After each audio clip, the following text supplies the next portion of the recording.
Hi hello ಎಲ್ರಿಗೂ ನಮಸ್ತೆ. ಎಲ್ಲರೂ ಹೇಗಿದ್ದೀರಾ? Welcome back my YouTube channel. So ಇವತ್ತಿನ ವೀಡಿಯೋಗೆ ಎಲ್ರಿಗೂ ಸ್ವಾಗತ. ತುಂಬ ಅಂದರೆ ತುಂಬ ದಿನ ಆಯಿತು ನಾನು ಯಾವುದೇ ವೀಡಿಯೋ ಮಾಡಿಲ್ಲ. ಸೊ ಇತ್ತೀಚೆಗೆ ನನ್ನ ವ್ಲಾಗ್ಗಳು ಬರ್ತಾ ಇಲ್ಲ, ಹಾಗೆ ಯಾವ ವೀಡಿಯೋಗಳು ಕೂಡ ಅಪ್ಲೋಡ್ ಆಗಿಲ್ಲ. ಸೊ ಇವತ್ತಿಂದ ನಾನು ಡೈಲಿ ವ್ಲಾಗ್ ಮಾಡಬೇಕು ಅಂತ ಅಂದ್ಕೊಂಡಿದ್ದೀನಿ.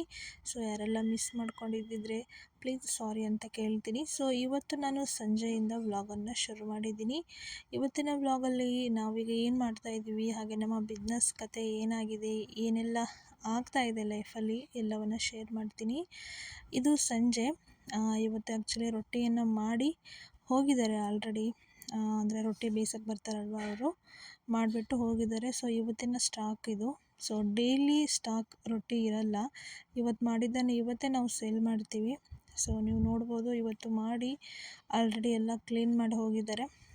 ಸಂಜೆ ಸುನಿ ಸ್ವಲ್ಪ ಸ್ನ್ಯಾಕ್ಸ್ ತೊಗೊಂಡು ಬಂದಿದ್ದಾರೆ.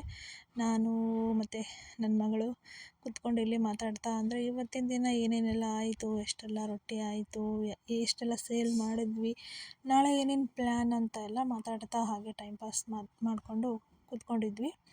ಸೊ ನಾವು ರೊಟ್ಟಿ ಬಿಸ್ನೆಸ್ ಸ್ಟಾರ್ಟ್ ಮಾಡಿ ಈಗ ಒಂದು 5 to 6 ಮಂತ್ ಹತ್ತತ್ರ ಆಯಿತು. ಸೊ ಹೇಗೆ ನಡೀತಾ ಇದೆ ಅಂತ ಹೇಳೋದಾದರೆ, ಚೆನ್ನಾಗಿ ನಡೀತಾ ಇದೆ. ನಾವು ಅಂದರೆ ಮಷಿನ್ ತಂದಾಗಿಂದ ನಾವು ರೊಟ್ಟಿ ಸ್ಟಾರ್ಟ್ ಮಾಡೋದಕ್ಕೆ ಮಾಡಿದವರು. ಸೊ ಇವತ್ತವರೆಗೂ ಮಾಡ್ತಾನೇ ಇದ್ದೀವಿ. ನಾವಾಗೇ ಏನೋ ಒಂದು ಕಾರಣ ಇದೆ ಅಂತ ರಜೆ ಹಾಕಿದ್ದೀವಿ ಬಿಟ್ಟರೆ ಒಂದಿನವೂ ಸ್ಟಾಪ್ ಮಾಡಿಲ್ಲ. ದಿನಾಲೂ ನಾವು ರೊಟ್ಟಿಯನ್ನು ಮಾಡ್ತಾ ಇದ್ದೀವಿ. ಹಾಗೆ ತುಂಬಾ ಸ್ಟಾಕ್ ನಾವು ಇಟ್ಕೊಳ್ಳಲ್ಲ. ರೊಟ್ಟಿ ಆವತ್ತಿಂದ ಆವತ್ತೇ ಮಾಡ್ತೀವಿ, ಅಥವಾ ಯಾರಾದರೂ ಆರ್ಡ್ರ್ ಕೊಟ್ಟರೆ 1-2 ದಿನ ಮುಂಚೆ ಕೊಟ್ಟಿರ್ತಾರೆ. ಸೊ ಅವ್ರಿಗೂ ಕೂಡ ಅದರಲ್ಲೇ ಮಾಡಿ ಕೊಡ್ತಾ ಇರ್ತೀವಿ. ಸೊ ಈ ಥರ ನಡೀತಾ ಇದೆ ಅಂತಲೇ ಹೇಳ್ಬೋದು.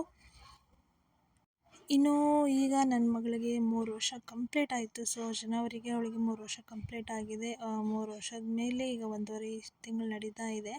ಸೊ ನನ್ನ ಮಗಳನ್ನೂ ಕೂಡ ನೀವು ಮಿಸ್ ಮಾಡ್ಕೊಂಡಿರ್ತೀರ. ಸೊ ಮೊದಲು ಹೇಗಿದ್ಲು, ಈಗ ಹೇಗಾಗಿದ್ದಾಳೆ ಅಂತ ನೀವು ನೋಡ್ಬೋದು. ಇತ್ತೀಚೆಗೆ ಅವಳ ಮಾತುಕತೆ ಆಗಿರ್ಬೋದು, ಆಟ ತುಂಟಾಟ ಎಲ್ಲವೂ ಕೂಡ ಜಾಸ್ತಿ ಆಗಿದೆ. ಹಾಗೆ ತಿಳುವಳಿಕೆ ಕೂಡ ಜಾಸ್ತಿ ಆಗಿದೆ ಅಂತಲೇ ಹೇಳ್ಬೋದು. ಮುಂಚೆ ಆದರೆ ನಾವು ಹೇಳಿದ್ದನ್ನು ಅರ್ಥ ಮಾಡ್ಕೋತಾ ಇರಲಿಲ್ಲ. ಅವಳಿಗೆ ಹೆಂಗೆ ಅನಿಸುತ್ತೋ ಹಂಗಿರ್ತಾ ಇದ್ಲು. ಈಗ ಪ್ರತಿಯೊಂದನ್ನು ಅರ್ಥ ಮಾಡ್ಕೊಳ್ತಾಳೆ, ದೊಡ್ಡವಳ ಥರ ಬಿಹೇವ್ ಮಾಡ್ತಾಳೆ. ಸೊ ಈಗ ನೈಟು ಅಂದರೆ ಸುಮಾರು 7 ಗಂಟೆ ಆಗಿರ್ಬೋದು, ಅಮ್ಮ ಮತ್ತು ನಮ್ಮ ತಮ್ಮ ಬಂದಿದ್ದರು. ಸುನಿ ಹೊರಗಡೆ ಹೋಗಿದ್ದಾರೆ, ಅಂದರೆ ಹಿಟ್ಟು ಹಾಕ್ಸೋದಕ್ಕೆ. ಸೊ ಅದು ಒಂದು ಎಕ್ಸ್ಟ್ರಾ ಕೆಲಸ ಅಂತಲೇ ಹೇಳ್ಬೋದು. ಅಮ್ಮ ಅವ್ರು ಬಂದಿದ್ರಲ್ಲ, ಹಾಗಾಗಿ ಟೀ ಮಾಡ್ತಾ ಇದ್ದೆ. ಈಗ ಜೋಳ ಮತ್ತು ಅದನ್ನೆಲ್ಲ ಕ್ಲೀನ್ ಮಾಡಿ ಮತ್ತು ಹಿಟ್ಟು ಹಾಕ್ಸ್ಬೇಕಲ್ವ. ಸೊ ಅದು ಒಂದು ಎಕ್ಸ್ಟ್ರಾ ಕೆಲಸ ನಮಗೆ. ದಿನಾಲೂ ಹೋಗಿ ಹಿಟ್ಟು ಹಾಕ್ಸ್ಕೊಂಬರ್ಬೇಕು. ಸೊ ಹಾಗಾಗಿ ಹಿಟ್ಟನ್ನು ಹಾಕೋದಕ್ಕೆ ಇನ್ನೊಂದು ಮಷಿನನ್ನು ತರಬೇಕು ನಾವು ಹಿಟ್ಟು ಹಾಕ್ಸೋದಕ್ಕೆ. ಅದು ಒಂದು ಮನೇಲಿ ಇದ್ಬಿಟ್ರೆ ನಮಗೆ ಅದೊಂದು ಎಕ್ಸ್ಟ್ರಾ ಕೆಲಸ ಮಾಡೋದು ತಪ್ಪುತ್ತೆ. ಸೊ ಇವತ್ತಿನ ರೊಟ್ಟಿ ನೋಡ್ಬೋದು ನೀವು, ಕೊಟ್ಟು ಇಷ್ಟು ಉಳಿದಿರೋದು. ನಾಳೆಗೆ ಒಂದು ಆರ್ಡ್ರ್ ಇದೆ. ಸೊ ಅದಕ್ಕೋಸ್ಕರ ಇಲ್ಲಿ ಈ ಥರ ನಾನು ಆರೋಕ್ಕೆ ಬಿಟ್ಬಿಡ್ತೀನಿ. ಸೊ ಬೆಳಗ್ಗೆ ಪ್ಯಾಕ್ ಮಾಡಿಬಿಡ್ತೀವಿ ನಾವು. ಈ ಥರ ನಮ್ಮ ರೊಟ್ಟಿ ಇದೆ. ಸೊ ನಾವು ಈವರೆಗೂ ನಾವು ಲೋಕಲ್ ಅಷ್ಟೇ ನಾವು ಸಪ್ಲೈ ಮಾಡ್ತಾಯಿದ್ವಿ. ಇತ್ತೀಚೆಗೆ ನಾವು ಬೇರೆ ಬೇರೆ ಕಡೆ ಎಲ್ಲ ಸಪ್ಲೈ ಮಾಡ್ತಾಯಿದ್ದೀವಿ. ಅಂದರೆ ಹೋಗಿಬಿಟ್ಟು ಕೊಟ್ಬಿಡ್ತೀವಿ ಕೆಲವೊಂದಿಷ್ಟು ಡಾಬಾಗಳಿಗೆ. ಕೆಲವೊಂದಿಷ್ಟು ಜನ ಆಲ್ರೆಡಿ ರೊಟ್ಟಿ ಮಾಡ್ತಾ ಇರೋರು ಬಿಟ್ಟು ನಮ್ಮ ಹತ್ರ ತೊಗೊಂಡು ರೊಟ್ಟಿನ ಅವರು ಮಾರ್ತಾ ಇದ್ದಾರೆ. ಅಂದರೆ ಅವ್ರ ಕೈಯಿಂದ ಮಾಡ್ತಾಯಿದ್ರು ಇಷ್ಟು ದಿನ.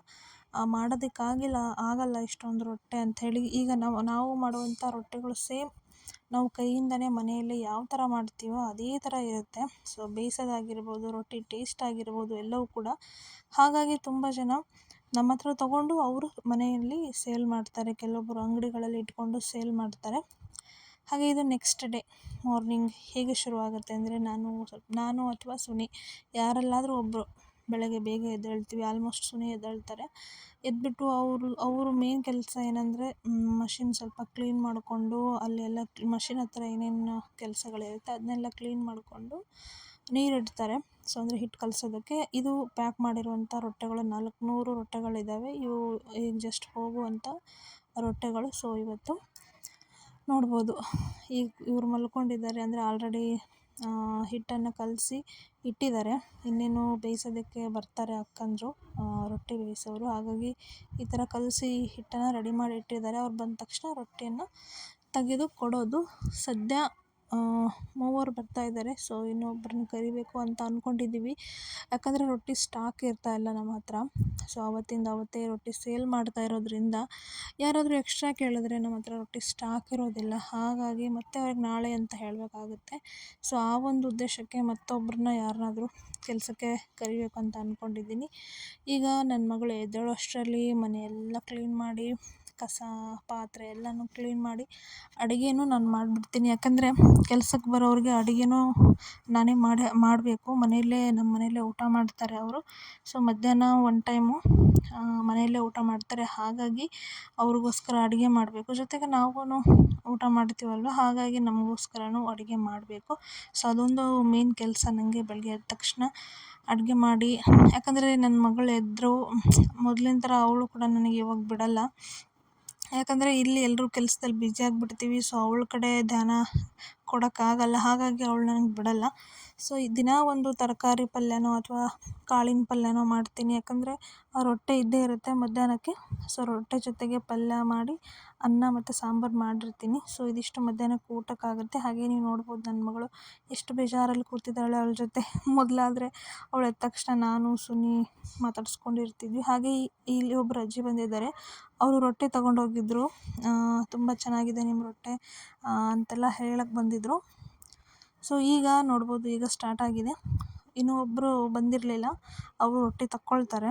ನಾನು ಇವತ್ತು ಆ ಕೆಲಸ ಮಾಡ್ತಾಯಿದ್ದೀನಿ. ಸೊ ಅವ್ರು ಬಂದಿಲ್ಲ. ಹಾಗೆ ಇನ್ನೂ ರೊಟ್ಟಿ ಬೇಕಿದ್ದರೆ ಮನೆಗೆ ಬಂದು ತೊಗೊಂಡು ಹೋಗ್ತಾರೆ. ನೀವು ನೋಡ್ಬೋದು, ಮನೆಗೆ ಬಂದು ತೊಗೊಂಡು ಹೋಗ್ತಾ ಇದ್ದಾರೆ. ಇಲ್ಲ ಕೆಲವ್ರು ಫೋನ್ ಮಾಡ್ತಾರೆ ತಂದುಕೊಡಿ ಅಂತ. ಸೊ ನಮ್ಮ ಮನೆಯವ್ರು ಹೋಗಿ ಕೊಟ್ಟು ಬರ್ತಾರೆ. ಈ ರೀತಿ ನಡೀತಾ ಇದೆ. ಸೊ ಈಗ ರೊಟ್ಟಿ ಬೇಯಿಸೋಕ್ಕೆ ಇಬ್ಬರು ಇಲ್ಲಿ ಬೇಯಿಸ್ತಾ ಇದ್ದಾರೆ. ಇನ್ನೊಬ್ಬರು ಇವತ್ತು ರಜದ ಮೇಲಿದ್ದಾರೆ. ಸೊ ಅವರಿದ್ದರೆ ಮೂವರು ಆಗ್ತಾರೆ. ಅಂದರೆ ಈಗ ನಾನೇನು ರೊಟ್ಟಿ ತೆಗಿತಾ ಕೂತಿದ್ದೀನಲ್ಲ, ಆ ಕೆಲಸನ ಅವ್ರು ಮಾಡ್ತಾರೆ. ಈಗ ಸುನಿ ಅವ್ರು ಏನು ಕೆಲಸ ಮಾಡ್ತಾ ಇದ್ದಾರಲ್ಲ, ಅದಕ್ಕೆ ನಮ್ಗೆ ಇನ್ನೊಬ್ಬರು ಇದ್ದರೆ 4 ಜನಕ್ಕೆ ಕರೆಕ್ಟ್ ಆಗುತ್ತೆ. ಇಬ್ಬರು ರೊಟ್ಟಿ ತೆಗೆಯೋದಕ್ಕೆ, ಇಬ್ಬರು ಬೇಯಿಸೋದಕ್ಕೆ. ಯಾಕಂದರೆ ರೊಟ್ಟಿ ಕೊಡೋದಕ್ಕೆ ಹೋಗಬೇಕಲ್ವ, ನಮ್ಮ ಮನೆಯವರು ಇಲ್ಲಿನೂ ಮಾಡಿ ಮತ್ತು ರೊಟ್ಟಿ ಕೊಡೋಕ್ಕೆ ಹೋಗಬೇಕು. ಸೊ ಅಲ್ಲಿ ನಮಗೆ ಟೈಮ್ ಆಗ್ತಾಯಿಲ್ಲ. ಸೊ ಹಾಗಾಗಿ ಇನ್ನೊಬ್ಬರನ್ನ ನಾವು ಕೆಲ್ಸಕ್ಕೆ ತೊಗೋಬೇಕು ಅಂತ ಅಂದ್ಕೊಂಡಿದ್ದೀವಿ. ನೋಡೋಣ ಏನೇನಾಗುತ್ತೆ ಅಂತ. ಸೊ ಇದಿಷ್ಟು ಈಗ ನಡೀತಾ ಇರೋದು ನಮ್ಮ ಮನೇಲಿ ಅಂತ ಹೇಳ್ಬೋದು. ಹೇಳೋದಂದರೆ ಒಂದು ನೆಮ್ಮದಿ ಇದೆ ಅಂತ ಹೇಳ್ಬೋದು. ಖುಷಿ ಇದೆ. ನಾವು ಎದ್ದ ತಕ್ಷಣ ನಮ್ಮ ಕೆಲಸ ನಾವು ಮಾಡ್ತಾ ಇದ್ದೀವಲ್ಲ ಅನ್ನೋದು. ಬೇರೆ ಯಾವ ಯೋಚನೆನೂ ಇರಲ್ಲ ತಲೆಯಲ್ಲಿ. ಮೊದಲಾದರೆ ಎಷ್ಟೊಂದು ಯೋಚನೆ ಮಾಡೋಕ್ಕೆ ಟೈಮ್ ಸಿಗ್ತಾಯಿತ್ತು. ನಮ್ಮದಲ್ಲದೆ ಬೇರೊಬ್ರದ್ದು ಯೋಚನೆ ಮಾಡ್ತಾ ಸುಮ್ಮನೆ ನಮ್ಮ ಮನಸ್ಸನ್ನು ಹಾಳು ಮಾಡ್ಕೊಂಡಿರ್ತಿದ್ವಿ. ಈಗಾದರೆ ನಾವು ನಮ್ಮ ಕೆಲಸ ಅಷ್ಟೇ, ಸಾಯಂಕಾಲ ಆಗೋಷ್ಟರಲ್ಲಿ ಕೆಲಸ ಎಲ್ಲ ಮುಗಿದು ಸುಸ್ತಾಗಿರುತ್ತೆ. ಊಟ ಮಾಡೋದು, ನೆಮ್ಮದಿಯಾಗಿ ಮಲ್ಕೊಳ್ಳೋದು ಅಷ್ಟೇ. ನಮಗೇನೋ ಇಂಪಾರ್ಟೆಂಟ್ ಕೆಲಸ ಇದೆ ಅಂದಾಗ ನಾವು ರಜೆ ಹಾಕಿಬಿಡ್ಬೋದು. ನಮಗೇನು ಹೇಳೋರಿರಲ್ಲ, ಕೇಳೋರಿರಲ್ಲ, ಬರಲೇಬೇಕು ಮಾಡಲೇಬೇಕು ಅಂತ. ಅಕಸ್ಮಾತ್ ಏನಾದರೂ ತುಂಬ ಆರ್ಡ್ರಸ್ ಇತ್ತು ಅಂದರೆ ಮೂವರನ್ನು ನಾವು ಬೇಯಿಸೋದಕ್ಕೆ ಇಡ್ತೀವಿ. ನೀವು ಮೂವರು ಬೇಯಿಸ್ರಿ, ನಾವು ರೊಟ್ಟಿ ತೆಗೆದುಕೊಡ್ತೀವಿ ಅಂತ ನಾನು ಸುನಿ ಫುಲ್ ಡೇ ರೊಟ್ಟಿ ತೆಗೆದುಕೊಡ್ತಿರ್ತೀವಿ. ಆವಾಗ ಮಾತ್ರ ನನ್ನ ಮಗಳನ್ನ ಅಮ್ಮನ ಮನೆಗೆ ಕಳಿಸ್ಬಿಡ್ತೀನಿ. ಅವಳಿಗೆ ಬೆಳಗ್ಗೆ ಬೇಗ ಟಿಫನ್ ಮಾಡಿಸಿ ಅಲ್ಲಿ ಕಳಿಸ್ಬಿಡ್ತೀನಿ. ಸಂಜೆವರೆಗೂ ಎಷ್ಟಾಗುತ್ತೋ ಅಷ್ಟು ನಾವು ರೊಟ್ಟಿನ ತೆಗೆದುಕೊಡ್ತಾ ಇರ್ತೀವಿ. ಈ ಮಧ್ಯೆ ಕರೆಂಟ್ ಕೂಡ ನಮ್ಗೆ ತುಂಬಾ ಕೈ ಕೊಡ್ತಾ ಇರುತ್ತೆ. ಸೊ ಏನೋ ಕೆಲಸ ನಡೀತಿದೆ ಅಂತ ಇತ್ತೀಚೆಗೆ ತುಂಬಾ ಕರೆಂಟನ್ನು ತೆಗಿಯೋದು ಹಾಕೋದು ಮಾಡ್ತಾ ಇದ್ದಾರೆ. ಸೊ ಹಾಗಾಗಿ ನಮಗೆ ಇನ್ನೂ ಅದೊಂದು ಲಾಸ್ ಆಗ್ತಿದೆ ಅಂತಲೇ ಹೇಳ್ಬೋದು. ಸೊ ಈಗ ನೋಡ್ಬೋದು ನೀವು, ರೊಟ್ಟಿನ ನಾನು ಮನೆ ಹತ್ರನೇ ಕೇಳೋಕ್ಕೆ ಬಂದಿದ್ದಾರೆ. ಒಂದು 100 ರೊಟ್ಟಿನ ಪ್ಯಾಕ್ ಮಾಡ್ತಾಯಿದ್ದೀನಿ. ಸೊ ಮನೆ ಹತ್ರ ಬಂದವ್ರಿಗೆ ಮನೆ ಹತ್ರನೇ ನಾವು ಪ್ಯಾಕ್ ಮಾಡಿ ಕೊಡ್ತೀವಿ. ಅಥವಾ ಕೆಲವೊಮ್ಮೆ ತಂದುಕೊಡಿ ಅಂತ ಹೇಳ್ತಾರೆ. ಸೊ ಅಲ್ಲಿ ಕೂಡ ತಂದು ಕೊಡ್ತೀವಿ. ಲೋಕಲ್ಲೇ ನಾವು ಒಂದು ಲೋಕಲ್ ಅಂದರೆ ನಾವಿರುವಂಥ ಊರಲ್ಲೇ 4-5 ಜಾಗಕ್ಕೆ ನಮ್ಮ ರೊಟ್ಟಿಯನ್ನು ನಾವು, ಅಂದರೆ ಡಾಬಾ ಆಗಿರ್ಬೋದು, ಬೇರೆ ಅಂಗಡಿಗಳಾಗಿರ್ಬೋದು, ಅಲ್ಲಿ ಕಳಿಸ್ತೀವಿ. ಹಾಗೆ ಬೇರೆ ಕಡೆ ಬೇರೆ ನಮ್ಮ ಊರನ್ನು ಬಿಟ್ಟು ಬೇರೆ ಊರುಗಳಿಗೂ ಕೂಡ ನಾವು ರೊಟ್ಟಿಯನ್ನು ಕಳಿಸ್ತೀವಿ. ನೋಡ್ಬೋದು ನೀವು, ಒಬ್ಬೊಬ್ಬರು ಸೇಲ್ ಮಾಡೋರು, ಅಂದರೆ ಅವ್ರ ಮನೇಲಿ ಇಟ್ಕೊಂಡು ಅವರು ಸೇಲ್ ಮಾಡೋರು ಒಂದು 500 ರೊಟ್ಟಿವರೆಗೂ ಕೇಳ್ತಾರೆ. ಹಾಗೆ ಇನ್ನೂ ಒಂದು ಮೇನ್ ಪ್ರಾಬ್ಲಮ್ ಏನಾಗ್ತಿದೆ ಅಂದರೆ ನಮಗೆ ರೊಟ್ಟಿ ತೊಗೊಂಡು ಹೋಗೋದು ಒಂದು ಪ್ರಾಬ್ಲಮ್ ಆಗ್ತಿದೆ. ಯಾಕಂದರೆ ಖಡಕ್ ರೊಟ್ಟಿ ಇರ್ತಾವಲ್ವ, ಅದನ್ನ ಸೇಫಾಗಿ ತೊಗೊಂಡು ಹೋಗಬೇಕು. ಹೇಗೆಂದರೆ ಹೇಗೆ ತೊಗೊಂಡೋಗೋಕ್ಕಾಗಲ್ಲ. ಅದಕ್ಕೋಸ್ಕರ ಈಗ ಒಂದು ವ್ಯಾನ್ ತೊಗೊಳ್ಳೋಣ ಅಂತ ನಾವು ಯೋಚನೆ ಮಾಡ್ತಾ ಇದ್ದೀವಿ. ಹಾಗೇ ರೊಟ್ಟಿ ಮಾಡ್ತಾಯಿದ್ರು. ಸೊ ನಾನು ನನ್ನ ಮಗಳು ಅಮ್ಮನ ಮನೇಲಿದ್ಲು. ಹಾಗಾಗಿ ಅವಳನ್ನ ಕರ್ಕೊಂಡು ಬರೋಣ ಅಂತ ಹೋಗಿದ್ದೆ. ಕರ್ಕೊಂಡು ಬಂದೆ. ಬಂದಾದಮೇಲೆ ಅವಳನ್ನ ಮಲಗಿಸ್ದೆ. ಸೊ ಇನ್ನೂ ಮಲಗಿಲ್ಲ ಅವಳು. ಸುಮಾರು 8 ಗಂಟೆ ಆಯಿತು. ಮಲಗಿರಲಿಲ್ಲ. ಹಾಗೆ ನಾನು ಸುಮ್ಮನೆ ಮಾತಾಡ್ತಾ ಇವತ್ತಿಂದು ಏನೇನು ಕೆಲಸಗಳೆಲ್ಲ ಆಯಿತು, ಸೊ ನಾಳೆದು ಮಾತಾಡ್ತಾ ಇದ್ವಿ. ಹಾಗೆ ಇವತ್ತು ಸಂತೆ ಇತ್ತು. ಸೊ ಸಂತೆಯಿಂದ ತರಕಾರಿ ತೊಗೊಂಡು ಬಂದಿದ್ದರು. ಪಾಪು ಮಲಗಿದಾಳಲ್ಲ ಅಂದ್ಕೊಂಡು ನಾನು ಫ್ರಿಡ್ಜ್ ಕ್ಲೀನ್ ಮಾಡ್ತಾಯಿದ್ದೆ. ಅಷ್ಟರಲ್ಲಿ ನನ್ನ ಮಗಳು ಎದ್ದೇ ಬಿಟ್ಲು ನೋಡಿ. ಹಾಗೆ ಇವತ್ತು ಅಮ್ಮನ ಮನೆಯಿಂದನೇ ಅಮ್ಮ ಫಿಶ್ ಸಾಂಬಾರು ಮತ್ತು ಫಿಶ್ ಫ್ರೈ ಕೊಟ್ಟು ಕಳಿಸಿದ್ರು. ರೊಟ್ಟಿ ಇದೆ ಎಲ್ಲ ಹೇಗೂ ಊಟ ಮಾಡಿದರೆ ಆಯಿತು ಅಂತ. ಹಾಗೆ ಎಕ್ಸ್ಟ್ರಾ ಫಿಶ್ ಕೂಡ ಕೊಟ್ಟು ಕಳಿಸಿದ್ದಾರೆ, ನಾಳೆಗೆ ಮಾಡ್ಕೊಳ್ಳಿ ಅಂಥೇಳಿ. ಇದು ಚಿಕ್ಕ ಫಿಶ್ಶು, ಅಂದರೆ ನಮ್ಮೂರಿಂದ ಬಂದಿದ್ದು. ಸೊ ಅದನ್ನ ಹಾಗೆ ಕೊಟ್ಟು ಕಳಿಸಿದ್ದಾರೆ. ಇನ್ನು ಫ್ರೈ ಮತ್ತು ಸಾಂಬಾರು ಕೊಟ್ಟು ಕಳಿಸಿದ್ರು. ಅದನ್ನು ಊಟ ಮಾಡಿ ಮಲ್ಕೊಂಡ್ರೆ ಆಯಿತು ಅಂತ. ಇನ್ನೇನು ನನ್ನ ಮಗಳು ಈಗ ಎದ್ದಿದ್ದಾಳೆ. ಅವಳು ಮಲಗೋದು ತುಂಬಾ ಲೇಟು.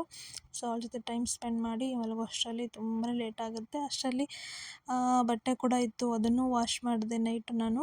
ಸೊ ನೈಟ್ ಎಷ್ಟು ಸಾಧ್ಯ ಆಗುತ್ತೋ ಅಷ್ಟು ಕೆಲಸ ಮಾಡಿಬಿಡ್ತೀನಿ, ಯಾಕಂದರೆ ಬೆಳಗ್ಗೆ ಮತ್ತು ಬೇಗ ಎದ್ದು ಕೆಲಸ ಆಗಬೇಕು. ಸೊ ಇದು ಇವತ್ತಿನ ವಿಡಿಯೋ. ಇಷ್ಟ ಆದರೆ ಲೈಕ್ ಮಾಡಿ. ಮುಂದಿನ ವಿಡಿಯೋ ಜೊತೆಗೆ ಸಿಗ್ತೀನಿ. ನಮಸ್ಕಾರ.